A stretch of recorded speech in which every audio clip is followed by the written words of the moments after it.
বিশ্ব পরিবেশ দিবস 2025 উদযাপন উপলক্ষে টিআইবি এবং সচেতন নাগরিক কমিটি আয়োজিত আজকের এই মানববন্ধন কর্মসূচিতে উপস্থিত সম্মানিত সভাপতি, উপস্থিত বিভিন্ন শ্রেণী পেশার পরিবেশ কর্মী থেকে শুরু করে আমার সহযোদ্ধা সহকর্মী বন্ধুরা, শুভেচ্ছা জানাচ্ছি পরিবেশ দিবসের। আসলে আমি প্রথম কাতারে কথা বলতে অভ্যস্ত এবং অনেক তথ্য উপাত্ত তুলে ধরে বক্তব্য দেওয়া যায়। এখন শেষ পর্যায়ে আমার যা বলাগুলো আমার সহযোদ্ধারা বলে ফেলেছে, আমি আর বিশেষ কিছু বলতে চাই না। কিছু তথ্য দিই জামালপুরের, আমি সারা পৃথিবী নিয়ে বলতে চাই না, জামালপুরের কিছু পরিবেশকে ঝুঁকি বা পরিবেশের ভারসাম্য নষ্ট করছে এরকম দু একটি কথা বলে আমি শেষ করতে চাই। আমাদের জামালপুরের দুইটা বড় খাল, একটা হলো গবা খাল, একটা হলো বংশ খাল, আরেকটা আছে বানিয়াবাজার খাল, আরেকটা খাল আছে আপনার বানার খাল, সেটা ধ্বংস হয়ে গেছে। আর এই দুটো ধ্বংস করার পথে আছে এবং ধ্বংসের আরেকটা মূল হলো একটা দখল, আরেকটা হলো পলিথিন বর্জ্য থেকে শুরু করে গৃহস্থালী বর্জ্য, মেডিকেল বর্জ্য দিয়ে আমাদের একদিকে খালের অবস্থা 12টা বাজিয়ে দিয়েছে, আরেকটা ওখানে যে জলজীব মাছ থেকে শুরু করে অন্যান্য উপকারী জলজীব এগুলোকে নষ্ট করে ফেলছে, পানি প্রবাহ বন্ধ করে দিয়েছে, যার জন্য আজকে আমাদের সামান্য জলবদ্ধতায় পুরা শহর জলমগ্ন হয়ে পড়ে, জলজটের কারণে জলদুর্ভোগ বৃদ্ধি পায়। এটা থেকে রক্ষার জন্য জনসচেতনতা একটা বড় প্রয়োজন, পাশাপাশি পৌরসভা এবং স্থানীয় প্রশাসনের সুনির্দিষ্ট পদক্ষেপ নেওয়া উচিত।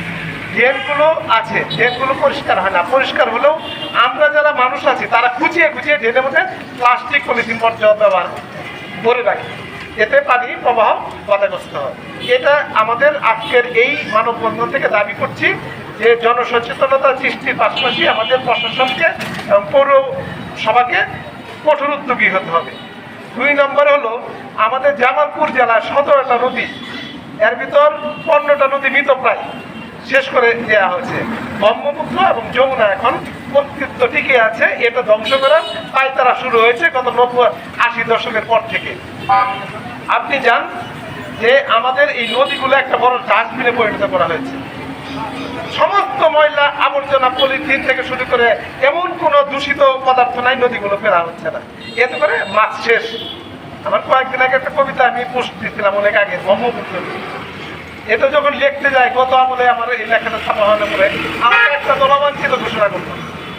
যখন এই ব্রহ্মপুত্র ভরাট করা হয় যে আমাদের প্রাণ বৈচিত্র্য, আমাদের এই প্রাণের নদ ব্রহ্মপুত্র, 19 সালে আমরা সাংবাদিক একটা বড় মানববন্ধন করেছিলাম, তখন অনেক আক্রমণ বা হুমকির সম্মুখীন হয়েছিলাম।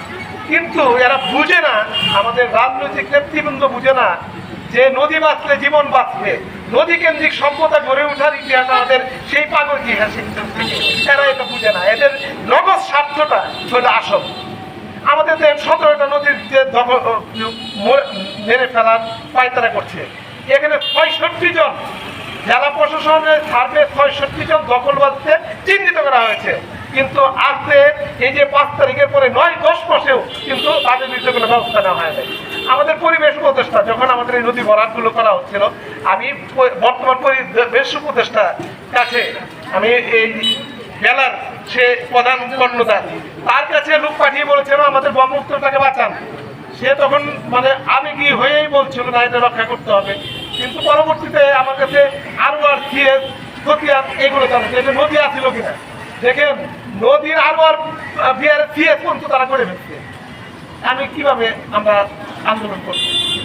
কিন্তু এখন পরিবেশ উপদেষ্টা হিসেবে আমরা দৃশ্যমান এই 10 মাসে দৃশ্যমান কোনো পলিথিন বলেন পরিবেশ সুরক্ষার ক্ষেত্রে দৃশ্যমান কোনো উদ্যোগ দেখছি না। ঢাকায় কিছু অভিযান করে, কিন্তু সারা দেশের জামালপুরের কথা চিন্তা করেন নাই। আমরা অবিলম্বে আমাদের এই যে সমস্যাগুলো এগুলো আমরা দূর করার জন্য, নিরসন করার জন্য যৌথ উদ্যোগ চাই। আরেকটা বিষয় খুবই মারাত্মক, দেখেন যে আমরা প্লাস্টিকের যে বোতলগুলো ব্যবহার করি, কূপ থেকে শুরু করে পানি, এর তল দেশে এর নিচে 1 থেকে 7 নম্বরের একটা নাম্বারিং আছে। কতবার ব্যবহার করা যাবে? ব্যবহার করা যাবে একবার, মানে একবার ওইটা ব্যবহার করার পর আরেকবার ব্যবহার করা যাবে। এইভাবে 2, 3, 4, 5, 6, 7 পর্যন্ত, 5 থেকে 7 পর্যন্ত এটা রেগুলার ব্যবহার করলে ক্যান্সার পর্যন্ত হওয়ার ঝুঁকি থাকে। এই নাম্বারগুলো এত চিকন করে ছোট্ট করে লেখা অনুবীক্ষণ যন্ত্র তারা দেখা যায় না। এই ব্যবসায়ী কারসাজি, এই কারসাজিময় ব্যবসাকে বন্ধ করতে হবে। যাই হোক, আমার অনেক কথাই বলে ফেলেছে। আমি অনুরোধ করতে চাই যে আমরা মানে যদি সুস্থ না থাকি দেশ এগিয়ে যাবে না। যত আন্দোলনই করি, যত রক্তপাতি করি, যত জীবন দানি করি, স্বপ্ন দেখে আন্দোলনে নামি, আন্দোলনে বিজয়ের হওয়ার পরেই স্বপ্ন ভাঙার পালা শুরু হয়। আমরা এখন এটাই দেখছি। কি 5 তারিখের পরে আমরা যা দেখতে চাইলাম, যে স্বপ্ন দেখতে চাইলাম, এই স্বপ্ন ইনশাল্লাহ আস্তে আস্তে আমাদের ক্ষয়িষ্ণু হতে চলছে। এটার অন্যতম আমাদের এই প্লাস্টিক পলিথিন বর্জ্যের যে ঘোষণা ছিল আমাদের উপদেষ্টা মহল থেকে, কিন্তু আজকে বাস্তব প্রতিফলন দেখি নাই। দেখতে চাই, আমরা স্বপ্ন ধরে রাখতে চাই, স্বপ্নকে মানে বাস্তবায়নে দেখতে চাই।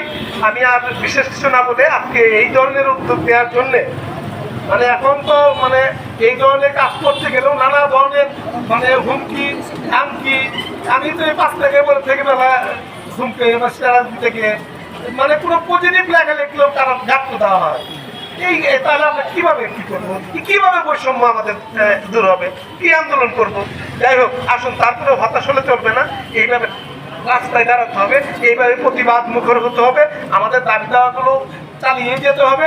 আমরা ব্রিটিশ তাড়িয়েছি, পাকিস্তান তাড়িয়েছি, আমরা প্রত্যেকটা ফেসিস্ট সরে তাকে বারবার যখন আসে আমরা তাড়ানোর চেষ্টা করি, তাড়িয়ে দেই, কিন্তু একই ভূত আবার চেপে বসে। এত মানে রক্ত এত দূষিত হয়েছে, পা থেকে একবার চুল পর্যন্ত, এই রক্ত একবার পরিশোধন করতে হবে, না হলে আমাদের এই দাবি দেওয়া ঠিক হবে না। যাই হোক, আমরা